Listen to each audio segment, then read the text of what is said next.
Howdy also, back at again with another video.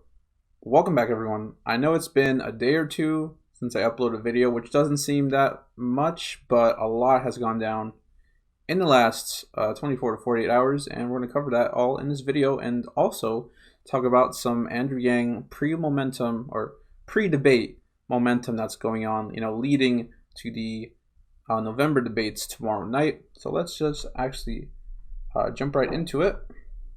Well, first we're actually going to look at a brand new updated campaign goal that the Yang 2020 website has made public.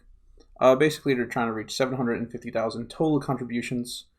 I don't believe this is total donors, and I don't believe this is just for quarter 4. Although, if there's been over or almost 750,000 total contributions / transactions in quarter 4 alone, then I think we're in for a really, really good quarter. But yeah, I think this is just for the whole campaign combined. Unless I could be wrong, someone of course can always correct me. But yeah, just over 9,000 to go. I think we should reach the goal definitely by debate night tomorrow night.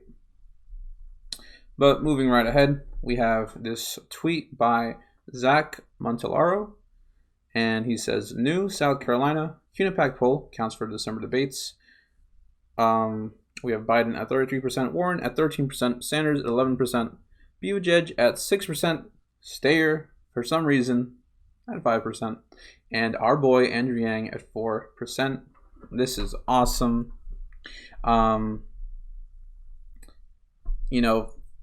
This gets Andrew Yang his third qualifying poll for the December debates. So now he needs just one more poll. And what's really awesome about this, before we look a little bit closer into the polls or the qualifying South Carolina poll, we can see that this 4 from Andrew Yang for South Carolina, it's awesome, but it's also really surprising because just a week ago he got 0 in South Carolina with a CBS YouGov poll, and 2 about a month ago in a Monmouth poll. And keep in mind, Andrew Yang doesn't really I believe he doesn't have any TV ads over there, and I just feel like in general he doesn't really advertise over there. So it's actually really impressive that Andrew Yang picked up a 4, and I think most, if not all, of the Yang gang thought Andrew Yang would be getting the rest of the qualifying polls either in Iowa or New Hampshire. So South Carolina is definitely a nice surprise. And yeah, looking a little bit closer into the polls, I skimmed through all of this, and I think the most interesting I found was this question right here that the pollster Unipac asked the people, saying, "Is your opinion of Andrew Yang favorable, unfavorable, or haven't you heard enough about him?" Or I'm guessing you haven't heard enough about him. So what's interesting is, of the likely voters, 20% are very favorable of him, 26% are somewhat favorable of him, and 17% are considering him. That's either consider or cons. I think that's considering. Yeah. And then 22% men, 19% women, 23% white, 16% black. And then we have unfavorable, which are thankfully lower numbers than favorable. But what's really, really interesting is that the amount of people that haven't heard enough of him, maybe haven't even heard of him at all, are still at 61%. That's a total of 61 that haven't heard enough. So that's a really important statistic to keep in mind. I'm telling you, Andrew Yang just needs our name recognition, and he will be good to go. It's just a fact that the more people hear about Andrew Yang, the more support he gets. I think that's undisputable. But yeah, like I said, 4% is always a nice surprise, especially in a place like South Carolina, which admittedly Yang has not done all that much campaigning or advertising in. So that's awesome. And the second topic of this video, since I am playing catch up right now, is having to do with Elizabeth Warren, Andrew Yang's book, and universal basic income. So we have a tweet by Scott Santons here saying, apparently, at Elizabeth Warren is halfway through Andrew Yang's book. That may be why her position on universal basic income appears to be softening. We'll see what happens when she's finished it. So we have this Instagram live video. I believe it was pulled from an Instagram live video of Andrew Yang speaking, and we're going to watch it right now. So yesterday I saw a bunch of the other candidates, had some fun exchanges and gossip. One thing I was very proud of was that Elizabeth Warren said she's halfway through my book, which I was like, awesome. I mean, after the last debate, we had an exchange afterwards, and then she was like, yeah, I'd like to see the studies and data, and I was like, well, I actually wrote a book on this topic, I'll send it to you. And so, so I sent it, but you have no idea if someone's actually going to like receive it and read it, I mean, because like, she's a very busy woman and like might not be home very often, and when you send it to the campaign office, so who the heck knows, right? So it was actually very touching to me that she says she's halfway through it. She says she's enjoying the heck out of it, and yeah, I mean that would never have happened without obviously like like the Yang and like the whole campaign and everything else. Because, it's like we engaged at the last debate, and then she was like, oh shit, like maybe I should read this dude's thing because, like, he clearly has some experience and insight on, like, the automation front. So that was exciting. Made that possible. There were some other exciting things. Yeah, so that was the Instagram video pulled from Andrew Yang's Instagram Live. And yeah, basically, Elizabeth Warren might just be hashtag Yang Gang all of a sudden. I mean, obviously, I'm kidding, but it's one thing for Elizabeth Warren to like actually be open-minded about what Andrew Yang was saying to her up on that debate stage, and it's a whole other thing for her to actually like be interested in learning more and actually picking up Andrew Yang's book that he sent to her, which was, of course, a very nice gesture to do. A gesture of Andrew Yang to do. And then it's a whole other thing for her to actually be, according to Andrew Yang, enjoying the heck out of the book and actually being halfway through it and like actually willing to learn about what Andrew Yang is saying in his book, The War on Normal People, by the way, which is a really great read. I highly recommend y'all pick it up. And this was on the same day that Business Insider Singapore released this article with the headline, Elizabeth Warren says Andrew Yang backed universal basic income among options to consider to ensure American financial well-being. So to summarize the article, it's already summarized right here. Senator Elizabeth Warren said she was open, yes, open y'all, to pushing for universal basic income in the Washington Post survey published on Saturday, calling it among the options to consider to ensure the financial well-being of Americans. It looks like we have a direct quote from her, where she says, "We absolutely must raise wages and strain the social safety net so that every American has basic financial security. Universal basic income and universal living wages are options to consider," the Democratic presidential candidate told the Washington Post. And apparently she said in a previous interview that there's many other things need to be accomplished to bolster the working class before the federal government would be in a position to send every American a check they could live on. And of course, this is where Warren and Yang kind of like cut the line here. But it is because obviously Andrew Yang realizes that we need it as soon as possible. So, and then it mentions how Julian Castro and Tulsi Gabbard are actually pretty supportive of the idea. And yeah, Elizabeth Warren might just be Yang Gang. Isn't that something?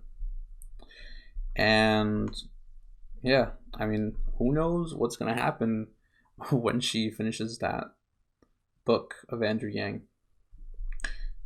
I feel like it'd be very surprising if she started adopting Yang policies, but like, who knows, really? Who knows?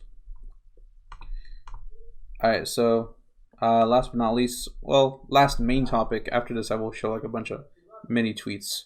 But I remember that video I made y'all, like, yeah, it was actually my very previous video where I talked about MSNBC kind of screwing over Yang again, and then Yang actually calling out MSNBC on Twitter. Well, MSNBC have actually apologized to Yang.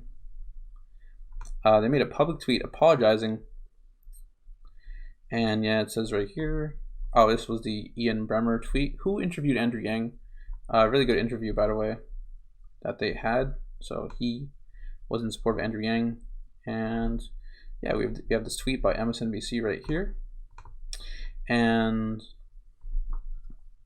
they tweet earlier on Up, we aired a poll graphic that inadvertently left off Andrew Yang.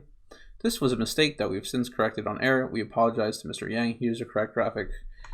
And it opens. Okay, no, that's fine. So yeah, they corrected themselves and included, you know, a graphic with not just Yang, but everyone under Yang, including the 0% candidates, such as Delaney, and even the choices, none of these, and not sure. Yeah, I'm not sure about why they, like, you know, we just wanted Yang to be included out of the graph of the original graphic, but now it's Yang, Bloomberg, and so many irrelevant people. Well, actually, shout out Williamson. She's actually really nice to Yang and the campaign. But yeah, Zach Grauman, hopefully I'm saying that right. Just wanted to double check it. The campaign manager, specifically for Andrew Yang's campaign, says, thank you at MSNBC for making this apology for the 15th time. The hashtag Yang Gang is very excited for number 16. He's probably not even exaggerating. It probably is the 15th time, which is kind of sad. And yeah. So yeah, Zach didn't take it too kindly. And Andrew Yang retweeted, I believe, this exact tweet from Zach. So yeah, Andrew Yang campaign is still showing its fangs, which is really awesome. Really crazy. Definitely had to include this. Twitter user Katie Kinsey, aka at Kinsey_KA, says, as a UX designer who has spent the duration of her career in DC working in government tech, this tattoo has more meaning than you can imagine. And here's a tattoo right here, right there. She got a hashtag Matt tattoo. Incredible. Like, so far we have someone tattooing. Shout out Juanito. He was the one who tattooed Andrew Yang's face on his left calf, I believe.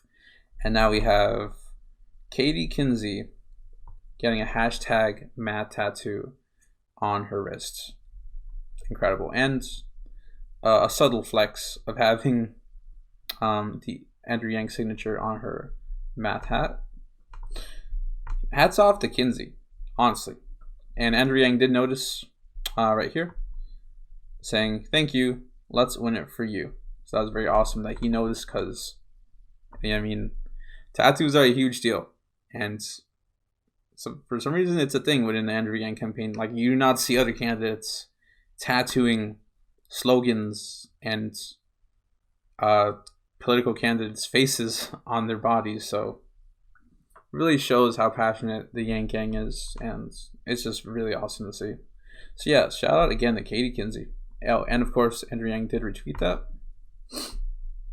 And we have this final tweet right here. I just want to include this real quick at the end, because it's a picture of Andrew Yang at what looks like a cannabis farm. It does look like there's a bunch of cannabis behind him, looking really epic, and almost like something like I get Breaking Bad vibes. And the caption for this tweet is simply "Say my name," and it got quite a bit of attention, over 100,000 likes and over 17k retweets.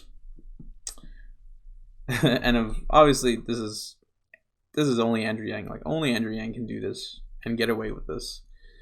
And of course, this was a subtle, indirect response to the recent news that Joe Biden will not be looking to legalize marijuana if he becomes president, and thinks that marijuana is a gateway drug, apparently. So yeah, this is Yang's response to that. Either that, or this is just incredible timing. So yeah, I believe that is all. Yep, that is a pre-debate hype. Going into tomorrow's 5th debates, I'm very excited, and I honestly can't wait to see how Andrew Yang performs, and especially how MSNBC treat our boy Andrew Yang.